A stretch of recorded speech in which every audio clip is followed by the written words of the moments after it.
This is a max effort squat deadlift session at Super Training. Got some guys doing a reverse band deadlift. The reverse band deadlift is sometimes referred to as the future method, and it's giving you a little bit of assistance out of the bottom of the deadlift. This is Janet Lavelle going for a big squat here with the safety bar. Janet hammers out a nice double right here. Look at that. This is the max effort day is all about, whether you're doing singles, doubles, triples. You want to be working hard and you want to get strain. When I first started doing a lot of max effort work, I originally used to do a lot of singles. But as my body got more and more accustomed to straining, as I got more used to it, I moved into doing a lot of doubles and triples, and it's a little bit more rare for me to do singles nowadays. But if you're newer out there, you're going to want to probably do singles. If you're new to an exercise, I would advise that you always kind of have caution with your jumps as you're warming up. You know, don't jump too high. If you're unsure, just throw a 10 on each side or a 25. You don't have to jump plate every set. Make small jumps. Work on making small progress over a period of time so you don't kill yourself. But that's the reverse band deadlift, and these guys work up to, a couple guys work up to a heavy single. David Baffis works towards a heavy double. And this is Casey, who's been with us for a couple months, working on his form. We're trying to lock that in, trying to lock his deadlift in. This is Reilly, who a lot of times just basically gets like overexcited, wants to lift a little too heavy, wants to do too many sets, which is great to have the enthusiasm. But the problem is he oftentimes wants to do too much, and he'll run himself in the ground. He'll miss too many lifts. Missing lifts can really set you backwards, so you got to be careful with that. So here I'm talking to him about the deadlift being more of a hip movement and how he needs to keep his hips actually a little bit higher and focus on getting his back straight. You don't have to squat sumo deadlifts up.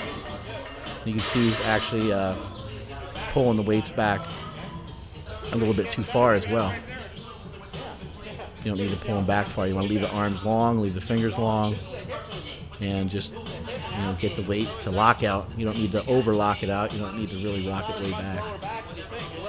I'm explaining to him here how you want to make a deadlift from the floor. You want to make it like a rack deadlift, like a deadlift out of the off the pins, and you want to try to have the best leverage that you possibly can. So if you can deadlift real big weights off of pin 2 or pin 3 in the rack, then you need to figure out how do you get yourself to get similar leverages off the floor. You might need to work on your mobility, you might need to work on your strength off the floor, you might need to work on your speed, but oftentimes a lot of it's just flat out form. There's Juan going for a nice big double with the safety bar. Interesting part about that is he's trying to hang with Janet, which I think is pretty crazy. Give you a good idea how strong Janet is. Juan is a strong guy, former Marine. He's a bench specialist, working on knocking my bench off the board here at Super Training, which I did a 633 when I was 12 years old at 242. And so Juan is working on beating that. It shouldn't be too long before he gets it. Hopefully the meet that we have here May 15th, he'll knock that out. See, the guys are working up a little bit more weight now. David's in a suit, he's got the straps down, still warming up. Again, if you're new to these exercises, make smaller jumps. If you have been doing these exercises for a while, you want to set yourself up so you're going to hit a PR. You want to record your PR, keep track of them. There he goes. He got a pretty good lift in there. He's a tall guy. He's got long limbs, so he's going to naturally be a little bit better at the conventional deadlift. He's not really built for squats, not really built for a sumo pull. There's Robot, who's just got flawless technique when it comes to deadlifting. Basically, it's just a one-part movement. When he does a deadlift, all he's doing is really just chucking his shoulders back and driving his hips through. You'll see here again, he's just going to throw those hips back. Kind of locks the back in from the bottom. David gets a couple pretty strong pulls in here. but I think he needs to work on locking his back in a little bit better. And what I mean by that is you can kind of tell he's yanking on the bar a little bit, and he almost yanks himself out of position. You can't see it a ton in the video, especially with the reverse band. But with a heavier weight, his butt's going to shoot up a little bit. His back's going to round over just enough that he's not going to be able to lock the weight out. Kind of almost what you saw right there. Your hips get too far away from the barbell. Your back gets rounded over too much, and you can no longer drive your hips through. This is Robot going for a 640 deadlift. It's an Iron Wolf deadlift bar, so it's an extra 5 pounds. See, actually, his form is even kind of getting better as the weights are getting heavier, and that's what you want. That's somebody who's got their form locked in. Somebody who doesn't have their form locked in, they'll get a little worse as the weights get heavier. They'll get a little too anxious, they'll get a little too excited, and they'll fuck it up, basically. There you go, David locked that one in pretty good. See, the second one is a little looser from the beginning, from the bottom of that lift. He's a little bit looser in the back, and it makes it that much harder to get the hips through. 680 by Robot. That may have felt hard, but it looked fairly effortless because he has good form. This is a fat bar deadlift exercise that I picked up from little itty bitty Donnie Thompson when he was out here at Super Training. Just trying to work your grip, doing some for a few. I don't really count reps. I just pick it up, put it down, pick it up, put it down until I get bored of it. And not too concerned about the weight. Just trying to get some sort of weight in my hands and hold on to it. That right there is only like 250 pounds or something. It's pretty pitiful. I'm not great with my grip.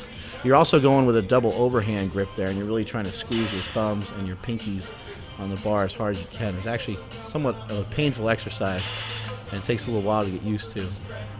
But anyone who's got grip and anyone who's got forearm pain, forearm problems, I would suggest you do that exercise for a couple sets of 10 with light weights and try to strengthen up the forearm. Some people out there that have forearm pain when they bench press, when they let go of the bar.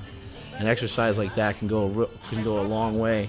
You're going to want to do it really light so you're not overstressing the muscles in the forearm, but you want to try to get some blood in there, and you want to try to make those muscles stronger so you can squeeze the barbell. Working with fat bars and various bars that are thicker than a regular bench bar are really going to help you with those kind of situations. Here's David doing some good mornings, working on some assistance work after the deadlifts. He's getting ready for a meet, so it's almost time for him to start backing off on some stuff. You can do all different kinds of good mornings. We do good mornings out of chains, which is a suspended good morning. The chains are suspended from the top of the rack.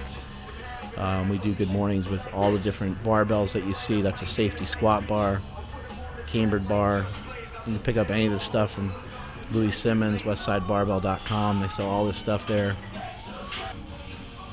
And here's Treston Scholl. As I mentioned in some earlier videos, he's kind of coming off an injury, so he's testing things out. And by the looks of it, he's pretty good to go. Treston is just kind of a monster when it comes to squat. He's got real good form, good technique, and he's a big dude, so he's going to be able to hopefully squat around 1,050 in the next meet. This is a torture exercise, torture device, and whenever you have chains, you need a hot chick involved. We really should have a whip. I don't really know why we don't have a whip, but that's the next thing we'll have to work on. And maybe we can work on her not wearing so many clothes. I don't know. I don't know where we draw the line here. But this is an ab exercise. This is called a plank. Some of you might think this is the most ridiculous thing you've ever seen. It is kind of ridiculous, but I have not found an exercise that teaches you to stabilize your stomach quite like that exercise right there. We do it on. You can see the pain and the agony. David's really wearing it right there. I haven't found an exercise that helps you to teach you to stabilize your stomach like that. That's it from supertraining.tv.